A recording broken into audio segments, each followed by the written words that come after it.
Mag-isang humarap si Vice President Sara Duterte sa House of Representatives upang depensahan ang budget ng Office of the Vice President para sa taong 2026.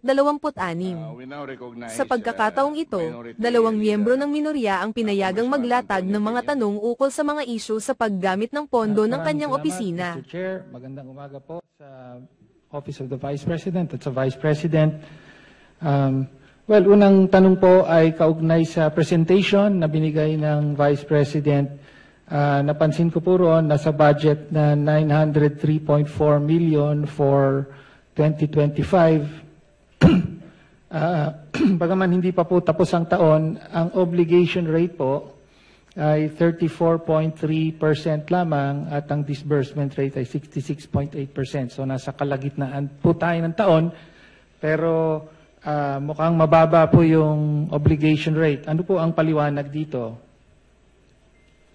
Yes, marami kaming procurement na tumagal. Hindi siya nasimulan by January, Madam Chair, yung procurement. So maraming mga procurement na June, July, August na nasimulan. May dahilan po ba kung bakit June, July, August na nasimulan ng mga proyekto? Madam Chair, dahil kailangan marami pong mga attachments na nire-require para sa procurement, and lahat po ng mga documents na yun ay hindi po siya nakukuha ng isa o dalawang araw lamang. So, middle of the year pa po na naisaayos ang requirements for bidding. Parang ganun po. Tama po ba ang intindi ko? Yes, Madam Chair. Yes, thank you. Okay. Ngayon, mabalik po tayo sa last August 8, 2024, nag-issue po ng Notice of Disallowance ang COA, Commission on Audit, sa 73.28 million na halaga ng confidential funds for 105 activities supposedly held by the Office of the Vice President from December 13 to December 31. Sabi ng COA ay wala raw accomplishment reports na ipakita or sinubmit ang Office of the Vice President para dito, at inaatas na o inuutos na ibalik ang pera ng Vice President ni Gina Acosta bilang Special Disbursing Officer at ni Julieta Villa del Rey bilang Chief Accountant. Mag-iisang taon na po, ayon sa COA rules ay may 6 months po para mag-appeal. Ano na po ang status ng Notice of Disallowance na ito? Madam Chair, I suggest that the Congressman ask this during the hearing of the Commission on Audit.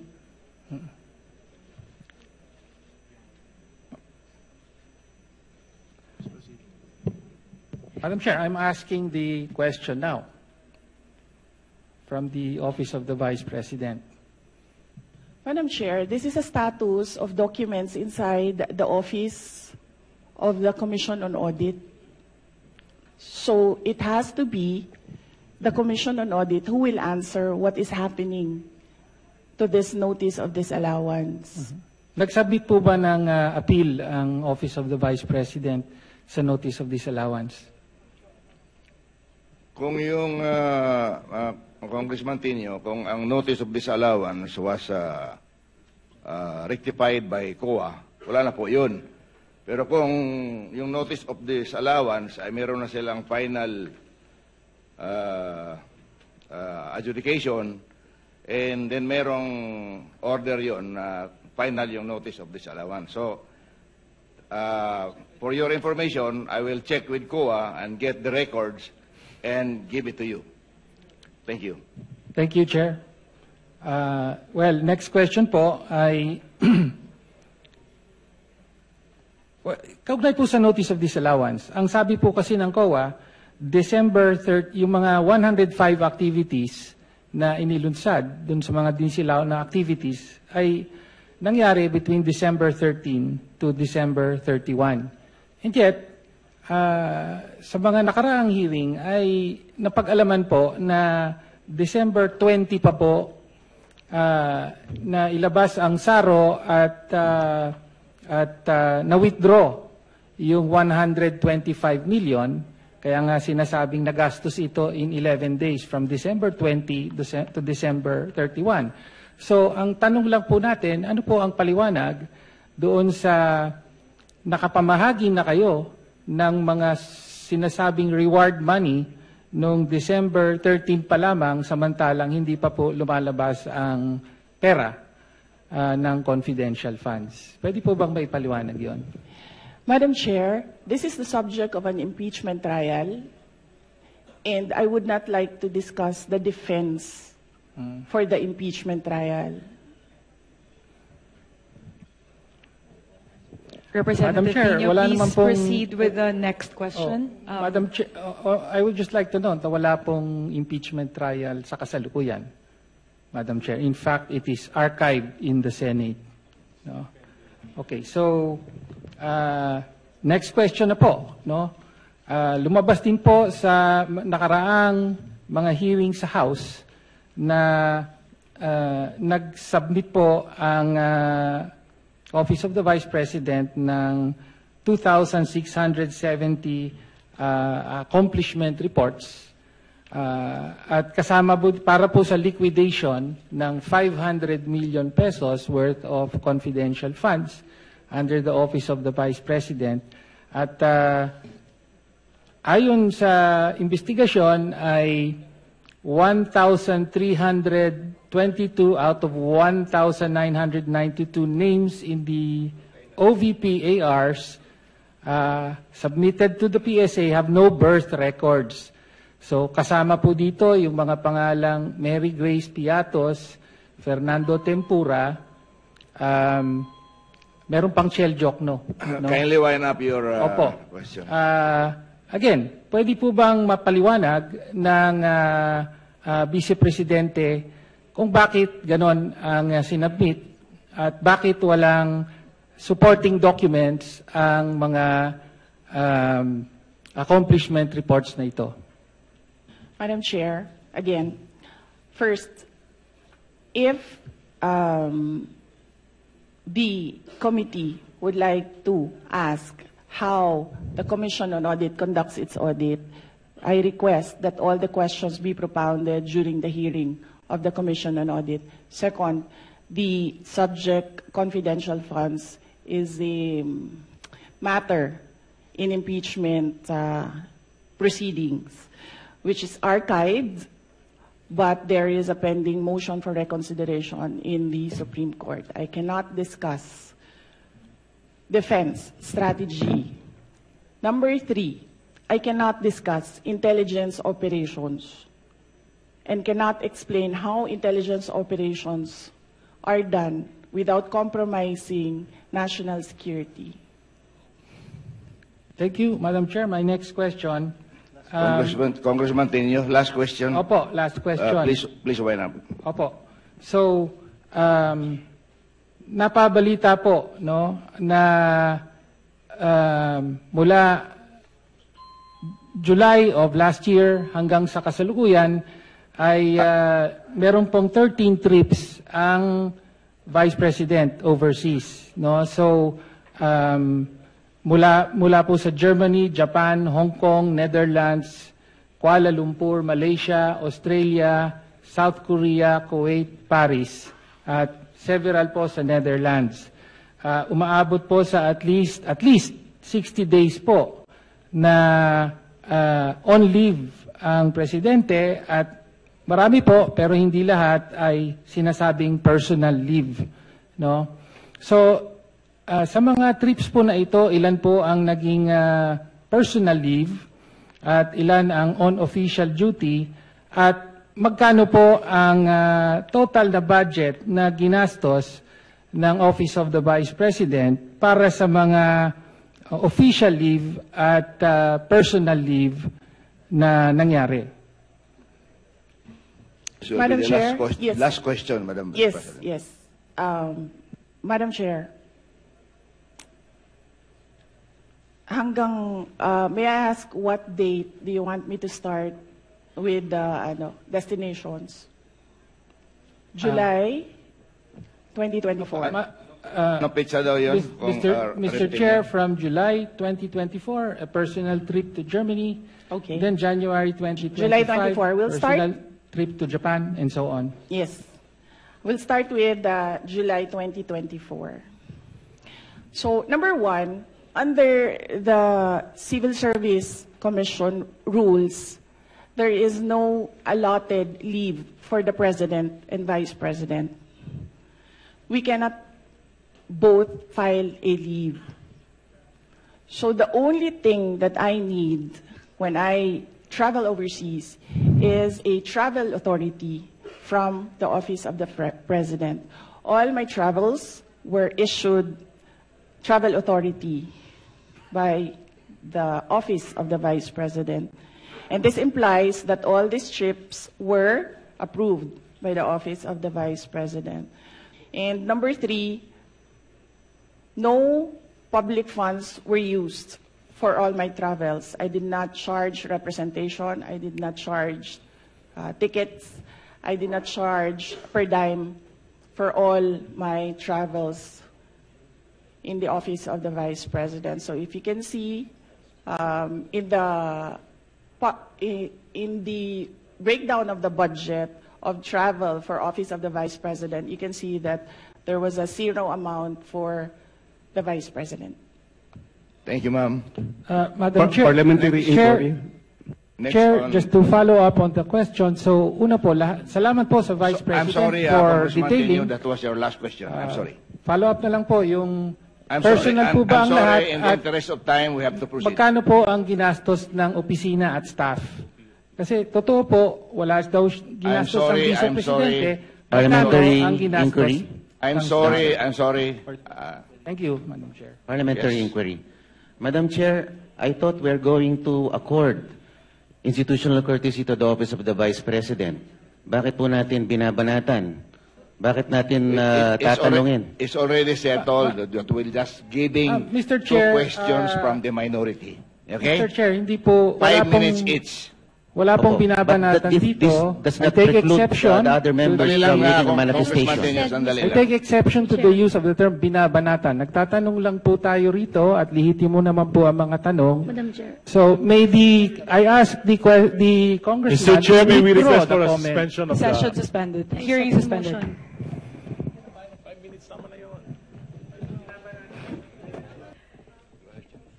Hearing is resumed.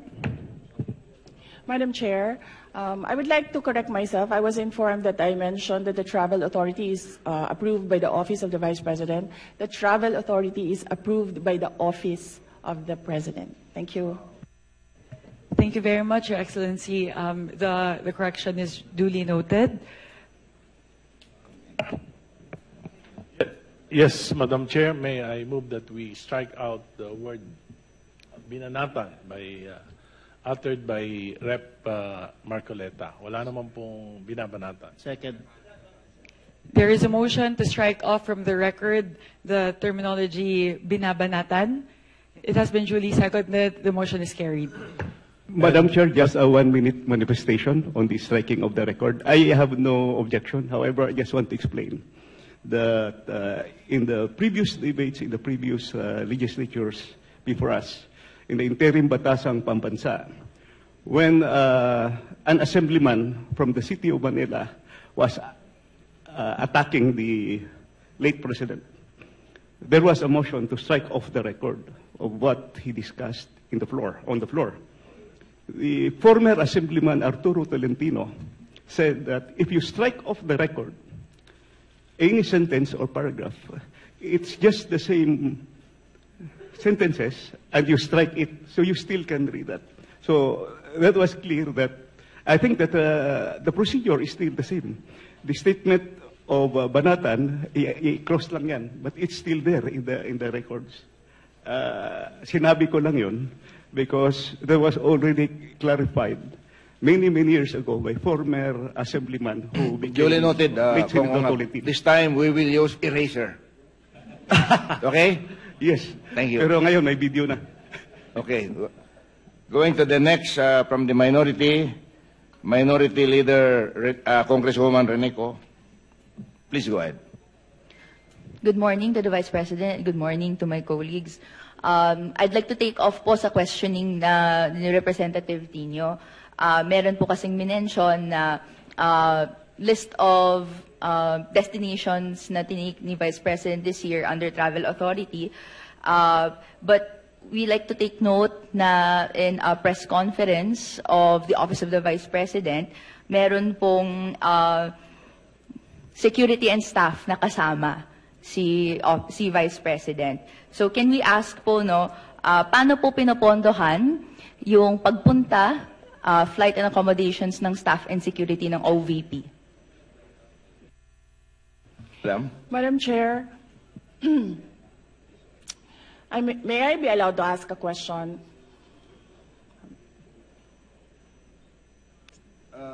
Depende sa nature, Madam Vice President. Yes. Magpinsan po ba si Congressman ko ngayon tsaka si Zaldico? Ano po yun? Gusto ko Mr. lang Chair, I can malaman. answer. Are they relatives, sir? Please answer, Congresswoman Rene. I have no familiar relation po to Zaldico or to Representative Zaldico or any of their relatives po. Thank you, Madam Chair. Mr. Chair, I'd like to ask another follow-up question. Ilan po yung staff and security na dala po ng Office of the Vice President in these trips na funded po, na of this breakdown ng fund na binigay?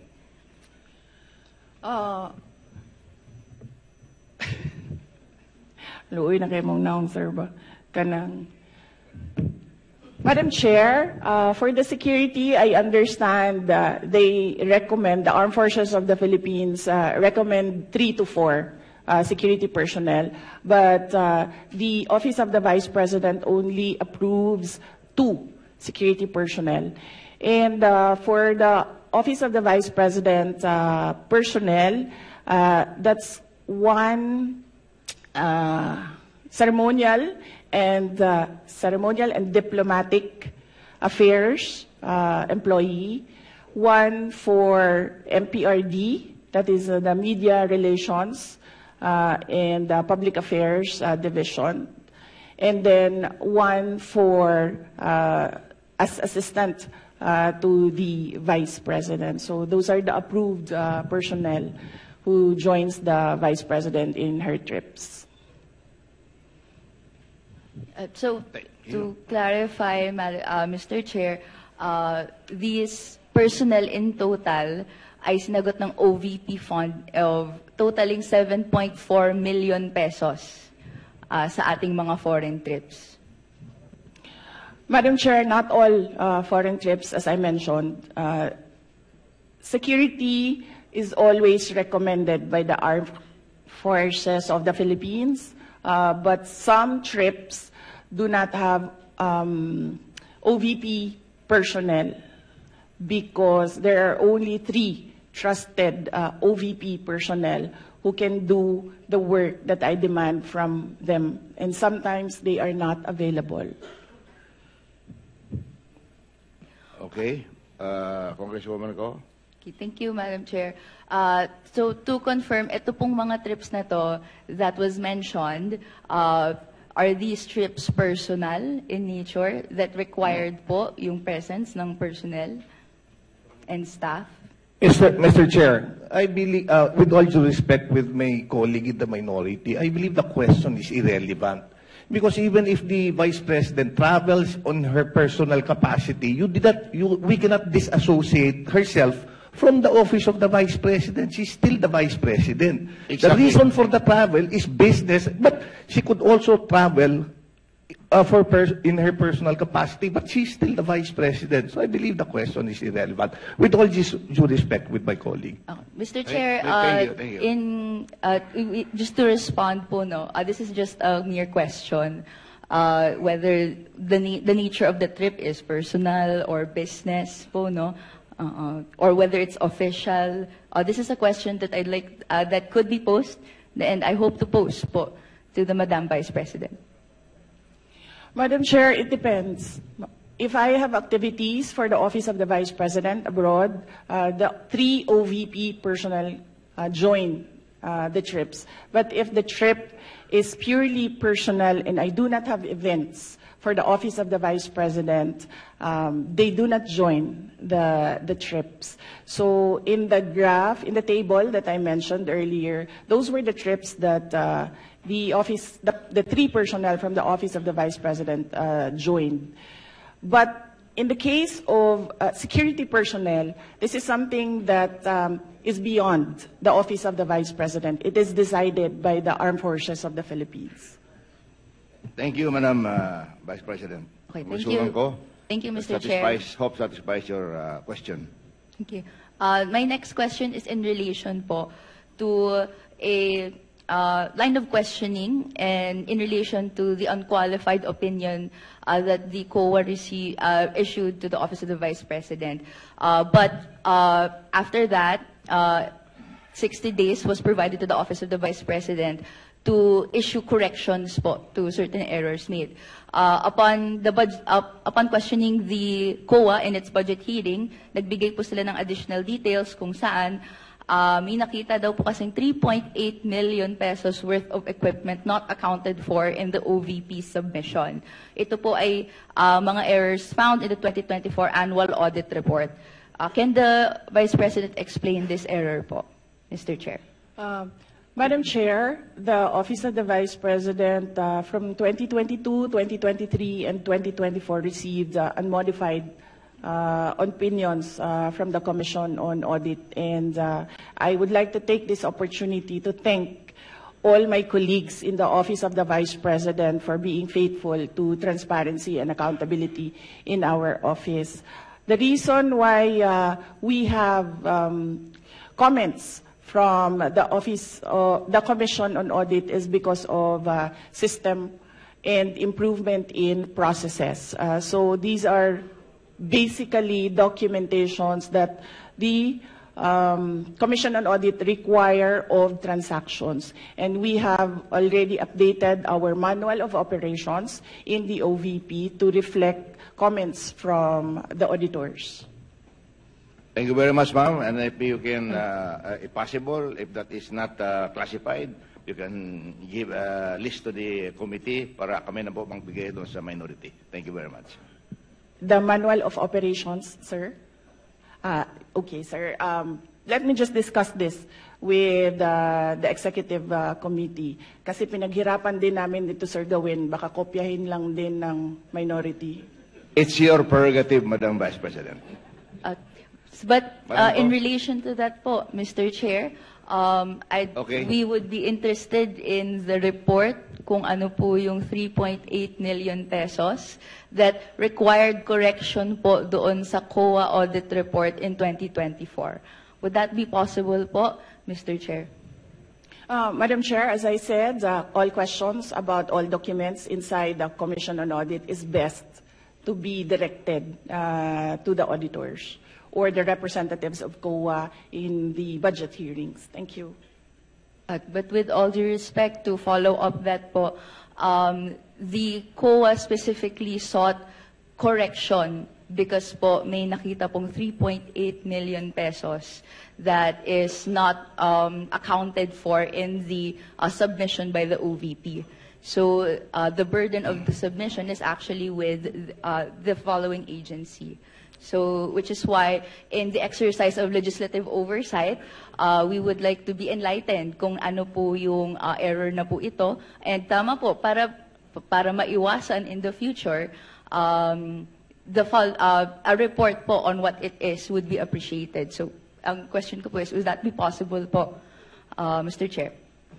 Madam Chair, usually the Commission on Audit, the auditors review documents, and sometimes they do not see the attachments in the correct submissions. Sometimes the attachments that are required are found in other submissions and reports. And these attachments are required by auditors in every report. That is why right now we already have a checklist. If this is the process, if this is the project, there is a checklist on the attachments because auditors review the documents and the auditors require the attachment of documents, and sometimes these documents are not attached to a specific report. So what we did, Madam Chair, is create a checklist and to improve the system. The personnel from the Office of the Vice President go through the checklist before they submit.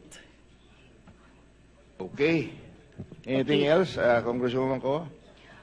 Just to clarify, therefore, dahil po naibigay yung explanation na yon, is the Office of the Vice President explaining that this is the explanation for that 3.8 million necessity for correction? This is the explanation why we have an unmodified opinion. Wala po silang nakitang nawawala. Nawawala po yung papel dahil naka-attach siya sa ibang document. At ang gusto ng COA ay specific yung mga dokumento na ina-attach per submission.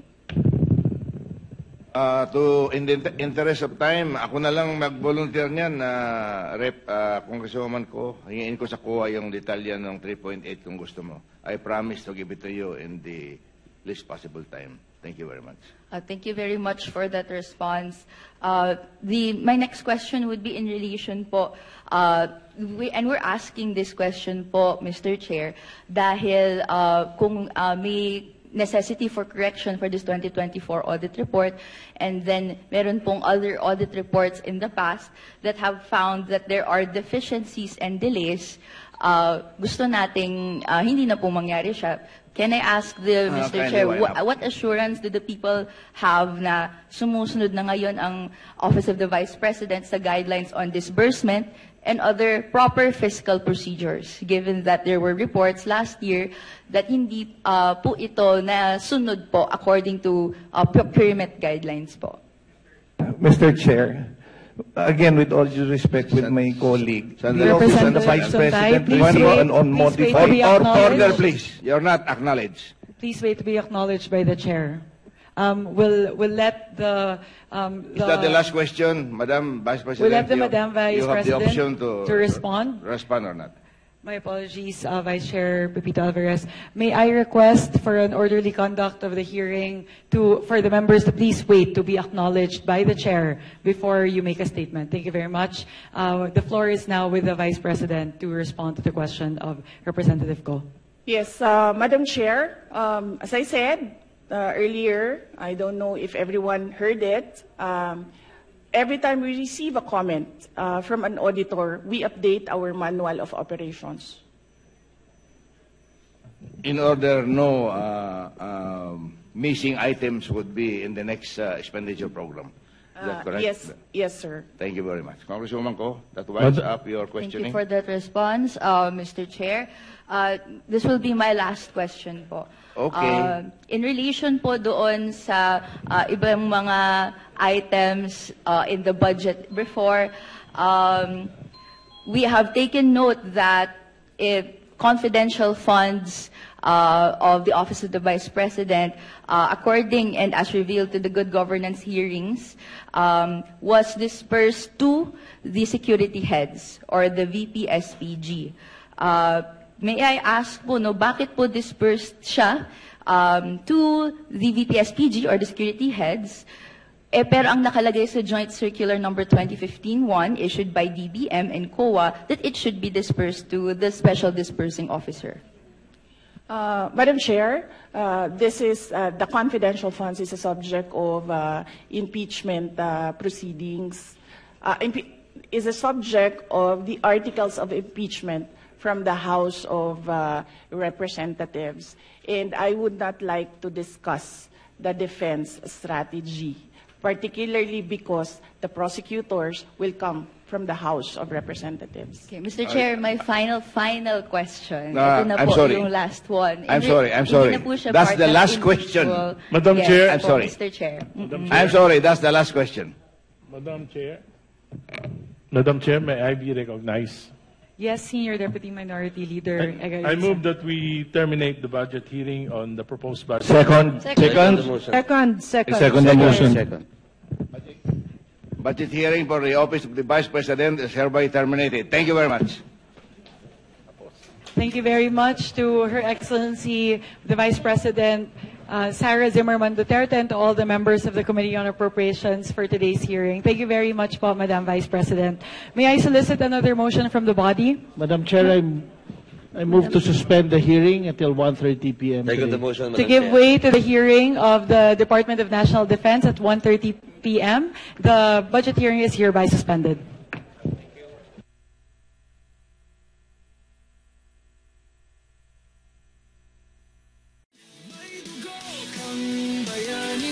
Kaya ikaw ang pinili, mag-aahon sa bayan, sa sinadlakang pusaali.